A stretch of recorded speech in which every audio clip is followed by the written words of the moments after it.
OWA membership or OWA contribution natin mga OFW ay tumaas ngayong Mayo. At kung hindi ako nagkakamali ay pangatlong beses na ito tumaas ngayong taon. Nung una ay nung January 2024 na naging 1,389 pesos 0.75. Pangalawa is nung April na naging 1,396.25 na. At ngayong buwan ng Mayo na naging 1,423.75 na. Take note guys na ang pagbabayad ng OWA membership nating mga OFW ay kada 2 taon. Dahil 2 taon ang validity nito. At ang ilang mga benepisyo sa pagiging member ng OWA or aktibong miyembro ng OWA is magkakaroon ng scholarship ang inyong anak. At pangalawa is magkakaroon ng pamilya nyo ng 220,000 pesos kapag sumakabilang buhay ang isang OFW na kapamilya nila kapag namatay ito sa pamamagitan ng aksidente. At 100,000 pesos naman kapag normal na pagkamatay.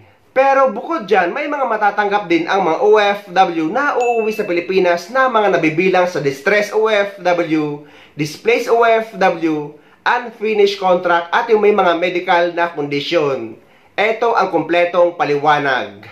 Ano ba itong Distress, Displaced, tsaka Unfinished Contract na ito, Ma'am Jane? Para sa ating mga clients around the globe at sa kayong mga napauwi na rito sa Pilipinas, ang distressed workers, sila po yung mga OFWs natin na talagang sadyang napakahirap pakisamahan ang kanilang amo or ang kanilang worksite, medyo hindi talaga sila swak doon sa lugar, kaya sila nadidistress. Ang mga displaced workers naman natin, sila po yung nawalan ng trabaho dahilan sa COVID-19 dito sa nakaraang pandemya at saka nandyan pa rin siya. Umaali-aligid pa rin yung pandemya, nawawalan din ng ating mga trabaho sa abroad, pati na rin po yung mga nagsara na kumpanya sa abroad, nawawalan po sila ng trabaho, kaya sila natin natatawag na displaced workers. Ito po namang unfinished contract. Lahat po ng ating mga OFWs na hindi nakatapos ng kontrata nila. At ito po ay ibabahagi natin or makakategorya natin na contract violation. Ano ba ang sinasabi natin contract violation? Babasahin niyo po yung inyong kontrata at intindihin, namnamin, or talagang pag-aralan niyo muna yung inyong kontrata. At kung sa tingin niyo, hindi nasunod ang sinasaad ng inyong kontrata at kayo ay umuwi ng Pilipinas, pwedeng-pwede po kayo dito sa ating Balik Pinas, Balik Hanap Buhay. Mayroon din po tayong kategorya kung paano natin ibinabahagi itong ating Balik Pinas, Balik Hanap Buhay. Ano ba ito ba? Gusto ko lang ding dagdagan muna yung sinabi ni Ma'am Jane. Sa mga distress OFWs, displaced, kasama po dito yung mga biktima ng illegal recruitment, yung mga biktima ng human trafficking, at yung mga biktima or yung nasa war conflict areas, katulad ng yung itong kasalukuyan nga natin sa Ukraine. And yung mga OFWs galing sa mga bansa na kung saan yung kanilang, yung bansang pinanggalingan nila ay may economic crisis. Dagdagan pa natin yung sinasabi nating distress workers. Yung lalong-lalo na ang ating mga domestic workers, talagang napakahirap ang kanilang kasasaad ko na dati Ilocano. Yung mga hindi nakakaintindi ng Ilocano, yung kanilang sitwasyon sa loob ng kanilang mga amo, sa loob ng bahay ng kanilang amo, nagkakaroon kasi ng sitwasyon doon kung minsan, alam niyo naman po ang ating mga OFW, lalong-lalo na ang mga kababaihan natin na mga domestic workers, talagang sadyang mababango ang ating mga OFW, magaganda, kaya pinagseselosan sila ng kanilang mga among babae, siguro pasilip-silip siguro yung lalaking amo, kaya nagkaroon ng selosan. Kung minsan ang ating mga OFW, mayroon yung nakasaad doon sa kontrata, ang kanilang tulugan ay isang kwarto daw, mayroon daw sarahan, may pinto, ika nga. Pero, pagdating naman doon, wala naman palang kwarto. Ang kwartong tinutulugan nila ay sa kusina, sa lapag daw ng kusina, kuminsan, sa loob pa nga ng CR kumakain ang ating mga domestic workers. At kung minsan, sa sala pa natutulog ang ating mga OFW at talagang napaka-vulnerable ang kanilang sitwasyon sa mata ng kanilang lalaking amo. So, nagkakaroon talaga ng stress ang ating mga OFW na hindi naman sila sanay sa ganoong sitwasyon kung saan dito sa atin sa Pilipinas talagang alam natin kung saan dapat tayo natutulog.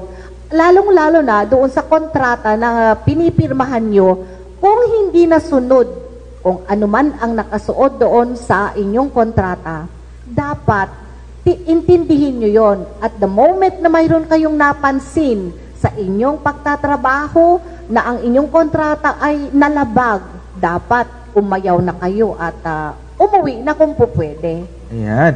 So, salamat dyan, Ma'am Jane, no?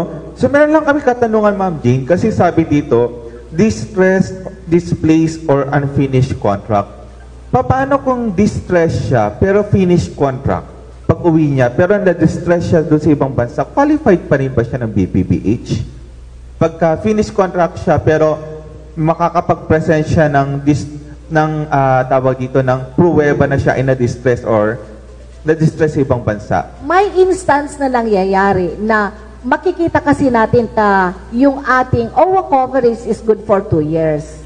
Ngayon, nauubos nilang tapusin yung 2 taon. Para ang assumption natin dyan, parang natapos ang kontrata. Although, talagang doon sa kanyang pinagtatrabuhan, talagang, na siya, tinitiis niya. At lalong-lalo na po kung nakapagbigay kayo sa amin ng welfare case nyo habang nandun pa rin po kayo sa worksite at mayroon tayong record na nakapagpatala tayo ng inyong problema, kahit assume finish contract kayo, pagdating nyo rito sa Pilipinas, nakakapagbigay pa rin tayo ng kaukulang ayuda. Yung welfare case kasi it's either si OFW itself ang nag-file ng complaint or yung mga kamag-anak niya nandito na pinagsasabihan niya ng problema. Ayan, so ibig sabihin nito, dapat yung ating mga OFWs or yung kanilang mga kamag-anak, pag alam nila na hindi na maganda ang sitwasyon ni OFW, kailangan na nila mag-file ng complaint sa ating opisina at para magamit natin yun kung sakali man na dumating yun sa punto na kinaya niya yung 2 taon, pero dahil sa nakapag-file siya, pwede niyang gamitin yun bilang dokumento na ipepresenta sa OWA para ma-qualified siya dito sa ating BPPH. Tama ka dyan, Chan. Tama yan. Okay. Eto may nagtatanong, ma'am, kasali daw ba yung umuwi ng may sakit mula kay Ma'am Lerma Costales Jacobo? Yes po, kasali po yung mga mentally repatriated, medically repatriated. Yung basta meron tayong mga dokumento na magpapatunay doon sa claims natin. So, pwede po sila. Okay. At kung sila po ay umuwi na mayroong mga ganyang karamdaman, huwag nang antayin yung napakatagal na panahon bago sila dumulog sa ating tanggapan. Dapat yung family ng OFW na may sakit, sila na rin mismo ang coordinate sa ating opisina. Hindi naman namin inire-require. Kasi ako yung may sakit, hindi ako makalakad. Hindi natin may sakit nga kaya nga hindi makalapit. So yung pamilya nung may sakit, ang pwedeng pupunta sa aming tanggapan para makipag-usap at alamin kung anong pwede nating ibigay sa may sakit na OFW. Yes, tama, Ma'am Jane. At dapat, ang OFW or yung family, kung ganun yung case niya, is dapat hindi paabutin ng higit sa 3 taon mula sa kanyang pag-uwi. So, ang pag-a-apply kasi ng Balik Pinas, Balik Hanap Buhay, is within 3 years upon the arrival of the OFWs in the Philippines. So, ang pinakamaganda niya, pagka-uwi niya, at alam niyang qualified siya dito, pumunta na siya para mag-file. Yes. Kahit hindi niya pa alam na qualified siya or disqualified siya, dapat sumangguni siya sa ating tanggapan para Tama. malaman niya baka mayroon pang mga ibang programa Na pwede sa kanya, pwede sa yes. kanya. Magbabaka sakali. Baka